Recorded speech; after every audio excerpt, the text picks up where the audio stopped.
नमस्कार दोस्तों, 1971 का साल भारत, पाकिस्तान और बांग्लादेश के इतिहास में काफ़ी अहमियत रखता है। उसी साल भारत ने पाकिस्तान को वह जख्म दिया था जिसकी टीस पाकिस्तान को आज भी महसूस होती रहती है। बांग्लादेश की बात करें तो यह वही साल था जब दुनिया के नक्शे पर बांग्लादेश एक स्वतंत्र देश के रूप में जन्म लिया था। दोस्तों, 1971 के उस इतिहास बदलने वाले युद्ध की शुरुआत 3 दिसंबर को ही हो गई थी। आइए आज हम पाकिस्तान के 2 टुकड़े और बांग्लादेश के अस्तित्व में आने की पूरी कहानी को जानते हैं आज के इस वीडियो के माध्यम से।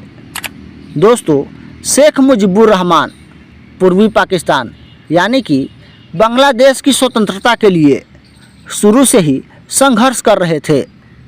उन्होंने इसके लिए 6 सूत्री एक कार्यक्रम की भी घोषणा की थी। इन सब बातों से वह पाकिस्तानी शासकों की आंखों की किरकिरी बन चुके थे।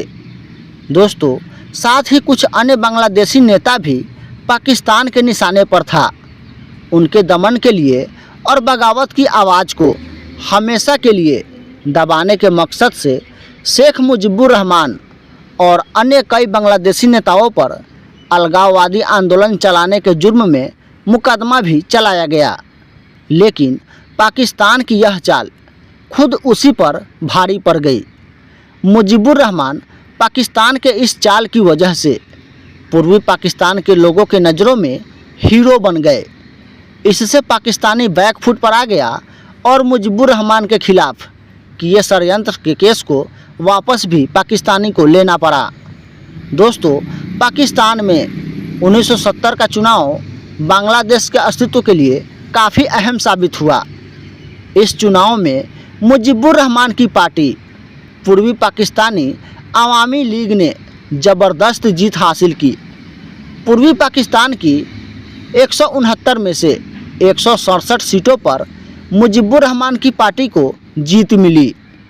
313 सीटों वाली पाकिस्तानी संसद में मुजीबुर रहमान के पास सरकार बनाने के लिए अब ज़बरदस्त बहुमत था। लेकिन पाकिस्तान को कंट्रोल कर रहे पश्चिमी पाकिस्तान के लीडर और सैन्य शासकों को यह मंजूर नहीं था कि मुजीबुर रहमान पाकिस्तान पर शासन करे, और इसके लिए उन लोगों ने इस इलेक्शन को ही कैंसिल कर दिया। मुजीबुर रहमान के साथ हुए इस धोखे से पूर्वी पाकिस्तान में बगावत की आग और तेज हो गई। लोग सड़कों पर उतरकर आंदोलन करने लगे। पाकिस्तान के शासकों ने पूर्वी पाकिस्तान में हो रहे विद्रोह को कुचलने के लिए अपने सेना को पूर्वी पाकिस्तान भेजा। पूर्वी पाकिस्तान में आज़ादी का आंदोलन दिन पर दिन तेज होता जा रहा था। पाकिस्तान के सेना ने आंदोलन को दबाने के लिए अत्याचार का सहारा लिया।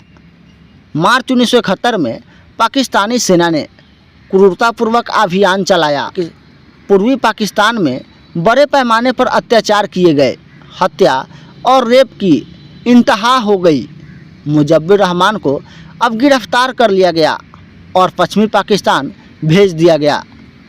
दोस्तों, गिरफ्तारी और टॉर्चर से बचने के लिए बड़ी संख्या में अवामी लीग के सदस्य भारत के शरण में आने लगे। शुरू में पाकिस्तानी सेना की 4 इन्फेंट्री बटालियन ही इस अभियान में शामिल थी, लेकिन बाद में उनकी संख्या बढ़ती चली गई। भारत में शरणार्थी संकट बढ़ने लगा। 1 साल से भी कम समय के अंदर बांग्लादेश से करीब 1 करोड़ शरणार्थी भागकर भारत के पश्चिम बंगाल में, बिहार में और में शरण ले ली। इससे भारत पर पाकिस्तान के खिलाफ कार्रवाई करने का दबाव बढ़ गया। दोस्तों, माना जाता है कि मार्च 1971 के अंत में भारत सरकार ने मुक्ति वाहिनी सेना की मदद करने का फैसला लिया। दोस्तों, मुक्ति वाहिनी दरअसल पाकिस्तान से बांग्लादेश को आज़ाद कराने वाली पूर्वी पाकिस्तान की सेना थी। मुक्ति वाहिनी में पूर्वी पाकिस्तान के सैनिक और हजारों लाखों में नागरिक शामिल थे। 31 मार्च 1971 को इंदिरा गांधी ने भारतीय संसद में भाषण देते हुए पूर्वी पाकिस्तान के लोगों की मदद करने की बात कही। 29 जुलाई 1971 को भारतीय संसद में सार्वजनिक रूप से पूर्वी पाकिस्तान के लड़ाकों की मदद करने की घोषणा कर दी गई। भारतीय सेना ने अपनी तरफ से तैयारियां भी शुरू कर दी और इस तैयारी में मुक्ति वाहिनी के लड़ाकों को भी प्रशिक्षण देना शामिल था। दोस्तों, अक्टूबर-नवंबर 1971 के महीने में भारत की तत्कालीन प्रधानमंत्री श्रीमती इंदिरा गांधी जी और उनके सलाहकारों ने यूरोप और अमेरिका का दौरा किया। उन्होंने दुनिया के लीडरों के सामने भारत के नज़रियों को रखा, लेकिन इंदिरा गांधी और अमेरिका के तत्कालीन राष्ट्रपति रिचर्ड निक्सन के बीच बातचीत किसी नतीजे पर नहीं पहुंची। निक्सन ने मुजफ्फर रहमान की रिहाई के लिए कुछ भी करने से अपना हाथ खड़ा कर दिया। निक्सन चाहते थे कि पश्चिमी पाकिस्तान की सैन्य सरकार को 2 साल का समय दिया जाए। दूसरी ओर इंदिरा गांधी जी का कहना था कि पाकिस्तान में स्थिति विस्फोटक है। यह स्थिति तब तक सही नहीं हो सकती है जब तक कि मुजफ्फर रहमान को रिहा न किया जाए और पूर्वी पाकिस्तान के नवनिर्वाचित नेताओं से बातचीत न शुरू किया जाए। उन्होंने निक्सन से यह भी कहा कि अगर पाकिस्तान ने सीमा पार कर भारत में कोई कार्रवाई जारी की तो भारत बदले की कार्रवाई से पीछे नहीं हटेगा। पूर्वी पाकिस्तान की संकट अब विस्फोट स्थिति तक पहुंच गई थी। पश्चिमी पाकिस्तान में बड़े बड़े मार्च हुए और भारत के खिलाफ सैन्य कार्रवाई करने की मांग की गई। दूसरी तरफ भारतीय सैनिक पूर्वी पाकिस्तान की सीमा पर चौकसी बरते हुए थे। 23 नवंबर 1971 को पाकिस्तान के राष्ट्रपति याहिया खान ने पाकिस्तानियों से युद्ध के लिए तैयार रहने के लिए कहा। 3 दिसंबर 1971 को पाकिस्तान की वायुसेना ने भारत पर हमला कर दिया।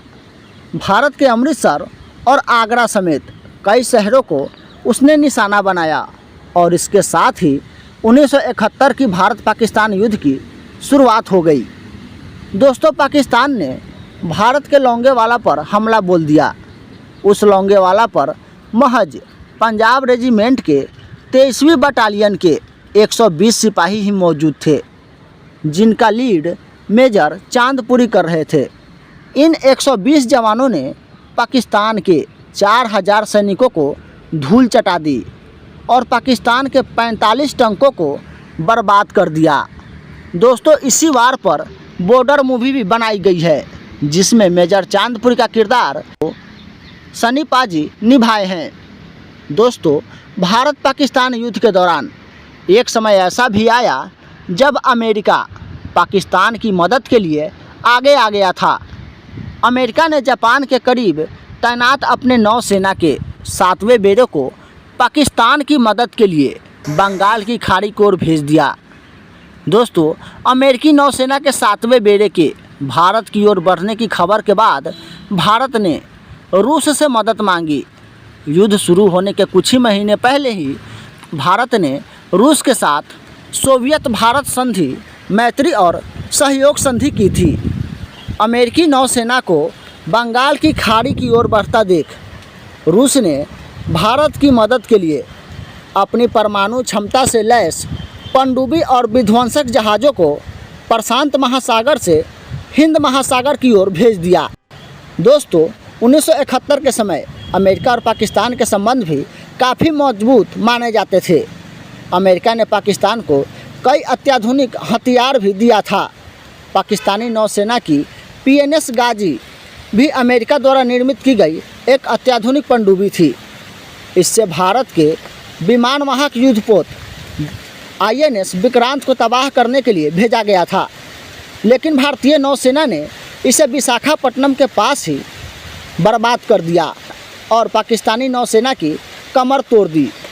दोस्तों, अमेरिका का 7वां बेड़ा जब तक पाकिस्तान की मदद करने के लिए भारत पहुंचता, उससे पहले ही 16 दिसंबर 1971 को पाकिस्तान के 93,000 सैनिकों ने भारत के सामने घुटने टेक दिए और आत्मसमर्पण कर लिया और ये सेकेंड वर्ल्ड वार के बाद अब तक का सबसे बड़ा सरेंडर था जो किसी देश ने किसी देश के सामने किया था।